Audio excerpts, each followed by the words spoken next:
తెలంగాణలో సంచలనం రేపిన పెద్ద దస్తగిరి హత్య కేసులో కీలక పరిణామం చోటు చేసుకుంది. ఈ కేసులో పేరు వినిపిస్తున్న మాజీ డిప్యూటీ మేయర్ నిత్యానందరెడ్డి స్వయంగా కడప ఎస్పీ కార్యాలయానికి చేరుకుని పోలీసులకు లొంగిపోయారు. తనకు ఈ హత్య కేసుతో ఎలాంటి సంబంధం లేదని ఆయన తరపు న్యాయవాది నాగిరెడ్డి స్పష్టం చేస్తున్నారు.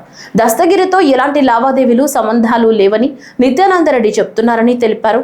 పోలీసుల విచారణకు సహకరించాలని సూచించడంతో తానే ఎస్పీ కార్యాలయానికి తీసుకొచ్చి అప్పగించినట్లు వెల్లడించారు. దస్తగిరి ఇంట్లో కొన్ని డాక్యుమెంట్లు దొరికాయని చెప్పడం మాత్రమే ఆధారంగా నిత్యానందరెడ్డిపై అనుమానాలు వ్యక్తం చేయడం సరికాదన్నారు. రాజకీయ నాయకుడిని ఎంతో మంది కలవడం సహజమని, విచారణ అనంతరం కోర్టులో అన్ని విషయాలు స్పష్టమవుతాయని నాగిరెడ్డి వ్యాఖ్యానించారు. నిత్యానందరెడ్డి ఈ రోజు నా దగ్గర పొద్దున వచ్చి సరే నేరం చేయలేదు, నాకు దస్తగిరి ఎలాంటి సంబంధం లేదు, నా దగ్గరికి వచ్చినాడు.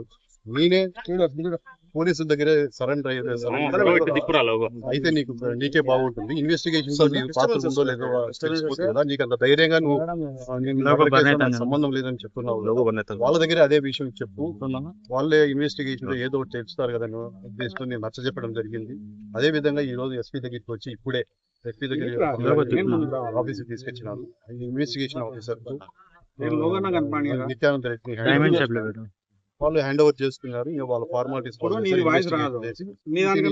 గంటల కోర్టులో ప్రొడ్యూస్ చేయమని రిక్వెస్ట్ చేసుకుని వాళ్ళకి హ్యాండ్ ఓవర్ చేసి సార్ లొంగుబాటు కింద చూసుకోవాలి, లొంగుబాటు కింద చూడాలి, లొంగుబాటు కిందే కదా లొంగుబాటు కోర్టు. మేము అట్లా అనుకుంటే మేమేం నేరం చేసినాము అని మాకేమైనా డౌట్ ఉంటే మేము కోర్టులో వీళ్ళు లొంగిపోయేవాళ్ళం కదా. మాకు నేరం చేయలేదని మాకు ధైర్యం ఉంది కాబట్టి మేము మా పాత్ర లేదని ధైర్యం ఉంది కాబట్టి డైరెక్ట్ పోలీసు వాళ్ళ దగ్గరికి మేము సరెండర్ చేసాం. తర్వాత లీగల్ ప్రొసీజర్ ఎట్లా వెళ్తున్నారు? వాళ్ళు ఈ రోజు కోర్టులో ప్రొడ్యూస్ చేయవలసిందే.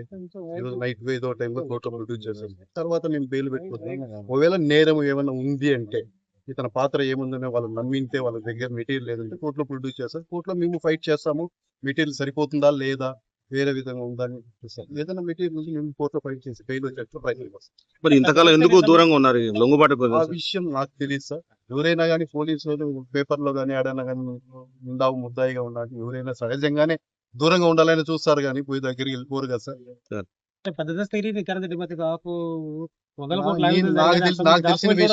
నాకు తెలిసిన విషయం అంటే అతను జస్ట్ నేను అడిగినప్పుడు ఏం చెప్తానంటే, దస్తగిరికి ఎలాంటి ఫైనాన్షియల్ లావాదేవీలు కానీ భూ తగాదాలు కానీ ఎలాంటివి లేవు, ఎంతైనా వెరిఫై చేస్తున్నాయని నావేమీ లేవు. దస్తగిరి ఇంట్లో కావచ్చు కీలక డాక్యుమెంట్ ప్రజెంట్ చేస్తున్నారని. దస్తగిరి ఇంట్లో ఆయన real estate broker sir. Real estate broker ఊర్లో అందరూ ప్రాపర్టీ ఎవరు అమ్మాలన్నా కొనాలన్నా డాక్యుమెంట్ వాళ్ళకి ఇస్తారు సార్. అవి వాళ్ళ దగ్గర అట్లే ఉంటాయి. అవన్నీ ఇన్ని ఉన్నాయి వాళ్ళ ఇంట్లో. ఆయన బినామీ అంటే అది అట్లే సార్.